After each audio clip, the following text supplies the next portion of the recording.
Another telling KPI is outbound link clicks. Outbound link clicks can also be found under engagement KPIs and will provide you with an overview of how many users are clicking the links in your experience. Whether you are directing users to your homepage, to an externally hosted PDF to download, or to your social media accounts, chances are you'll be interested in how many users are actually clicking on those links. Taking a look at our outbound link clicks for a sample experience here, we can see all of the outbound links in the experience listed out in order of most clicked to least clicked. We can see how many times each link was clicked and what percentage of the total clicks that was. We can also see how many unique users clicked on each link.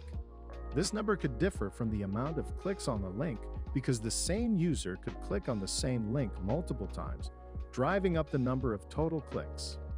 We're also provided with a click rate for each link to understand how many users are interacting with that link. These numbers are a helpful indicator when navigating your analytics. They are showing you how many users are not only engaging with your content, but how many are eager to learn more and navigate to the resources that you're providing. It doesn't matter if you get a large number of page views and your time spent on page is high, if no one is engaging with your call to action when you try to drive them elsewhere.